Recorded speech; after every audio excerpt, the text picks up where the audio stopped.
This is Hollywood. Matías Bombal with you, coming to you on location this time at the very spot where producers Nicholas Coles, Alexis Sprake, and Max Velez have made a short subject that has been getting applause at film festivals across the nation where it has been shown. The House is Innocent. After picking up steam at festivals in places like South Dakota, Bay City, Michigan, the Chagrin Documentary Film Festival, the Raindance Film Festival, the Edmonton International Film Festival, Alabama's Sidewalk Moving Picture Festival, Flicker's Rhode Island Film Festival, where it won grand prize as the best documentary short, and the Sacramento Film and Music Festival. This short movie tells two stories that are so diametrically opposite in feel that you wonder how the two elements will come together. But they will. This Victorian house in the Mansion Flats area of downtown Sacramento, in the very grid of the center of the city, today is a cheerful home of a loving couple, Tom Williams and Barbara Holmes. The exterior has retained its charm of original construction of more than a century ago. Inside, it is contemporarily furnished with personal touches reflective of the fun spirit of the current owners. However, not so long ago, events occurred here that would make this residence in this very space, which in the 1980s was an upstairs apartment, the focal point of the block, if not the city, for that matter, the state, and eventually, the nation.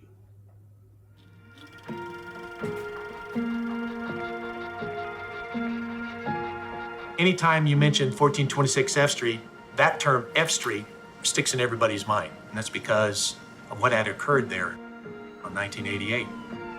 Sacramento homicide detectives say they are digging up what they believe is the remains of at least one body at a location in downtown Sacramento tonight at 1426 F Street. My name is John Cabrera. I'm a retired police sergeant, former homicide detective for the city of Sacramento.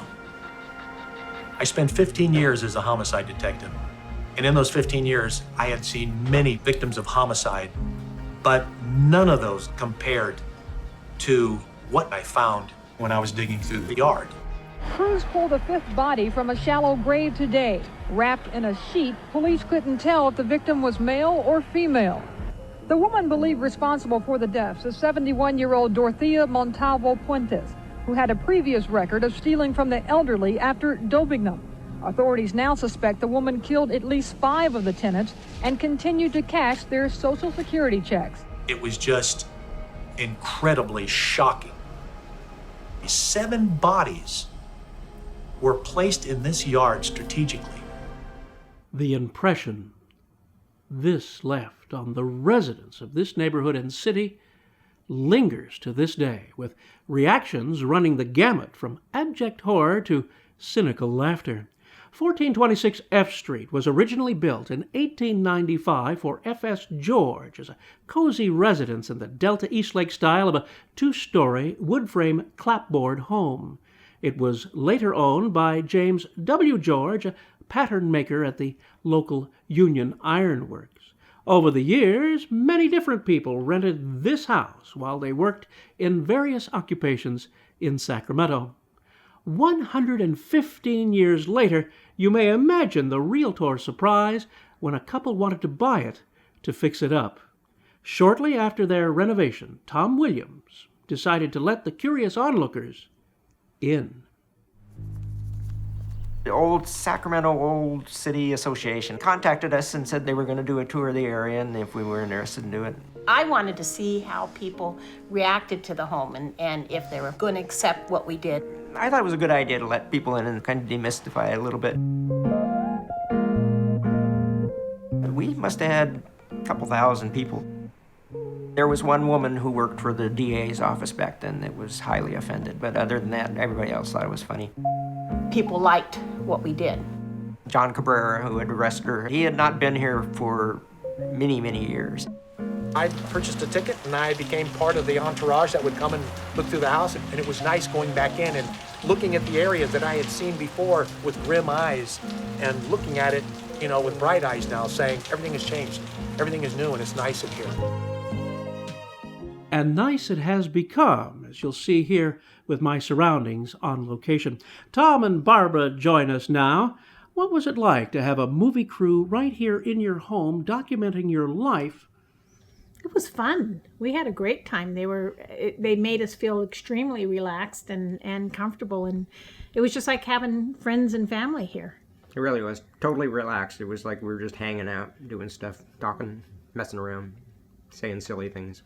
Was it different than the occasional TV story that happens when you get a local TV station coming by, or a scandalous type of TV show getting some sort of a horror type of angle on this home? Very different. The true crimes and the television news things, they usually mostly focus on the number of ghosts and the down aspects of it. And this was totally the opposite. We just were told to be ourselves and have fun. To me, one of this short's great charms is the delightful way that director Nicholas Coles has shown your upbeat attitude and sense of humor, really, as a counterpoint to the uneasy past that occurred within these walls and right out that window in the garden. What was he like to work with? Nick was great. Rick was a lot of fun. It was like he's almost like a family member now, but he was, out beside of being Australian, it's great.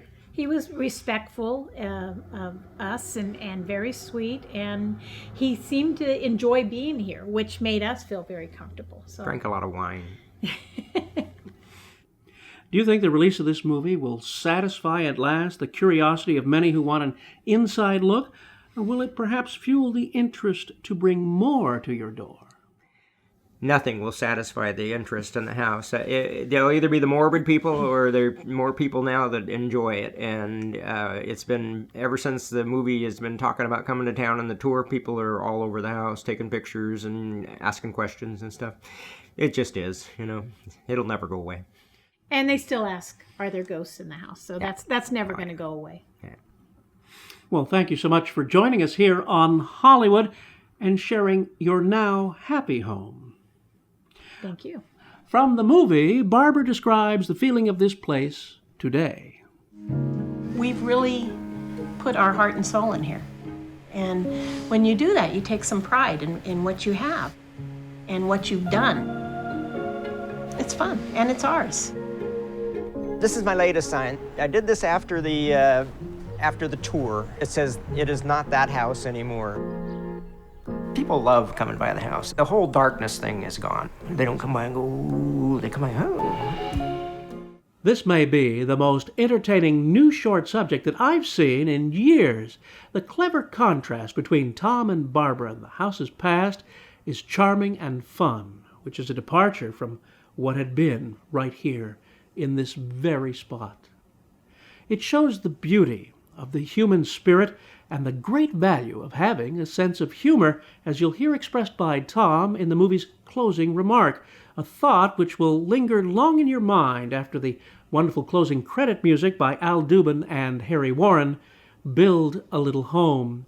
That great tune is a perfect choice, which you may remember from the 1933 Samuel Goldwyn picture, Roman Scandals. The scandals are over. The house is innocent. The Motion Picture Association of America has not rated this short subject. This is your pal, Matías Bombal, bidding you a fond farewell.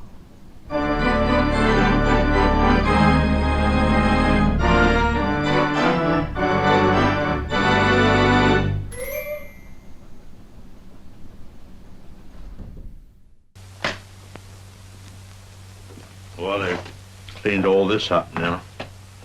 Big difference.